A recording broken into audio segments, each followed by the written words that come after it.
Thank you very much, Phil. Really. Phil added some personal remarks there to that introduction that he just gave me. It was so kind that I think come away from an evening we shared at a science museum in Houston. And this science museum intention was to entertain, but also capture the imagination of young people. It was about trips to the moon and trips to Mars and what might be beyond. And together we sort of evaluated with a very critical eye. You know, it was one of these evening tours of, you know, the museum wasn't open to the public. It was just those privileged few who could carry their champagne glass around and sort of observe these things.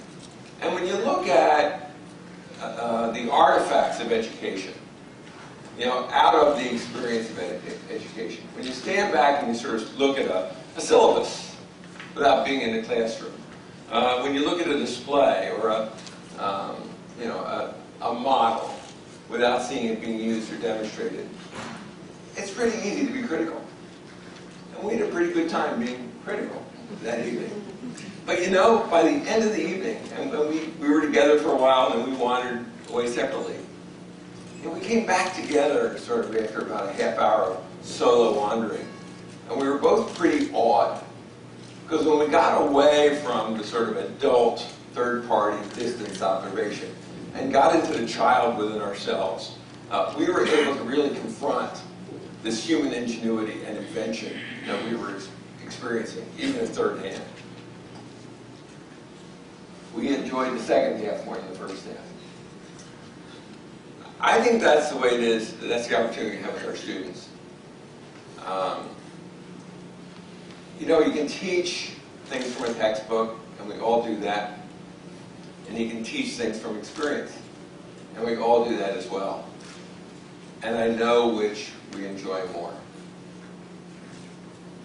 When I came to the University of California at Berkeley 20 years ago to establish the program in entrepreneurship, I was following in the footsteps of others who hadn't called it a program and just taught a course. You know, others who hadn't built an institution around entrepreneurship and innovation, but had just simply done the job. Well, I had the privilege to institutionalize that process. And you could stand back and look at the artifacts, and look at the institution, and look at the curricula, and look at the faculty, and look at the webpage. Or you could forget all that and spend an hour or two with the students. I look out and I see Dave and Jill and my colleagues at Berkeley, and I know what they enjoy more. And I know when I look broadly at all of you, what you enjoy more. So on behalf of you and what we all enjoy doing, I am so pleased to accept the Lifetime Achievement Award from NCIA. Thank you very much.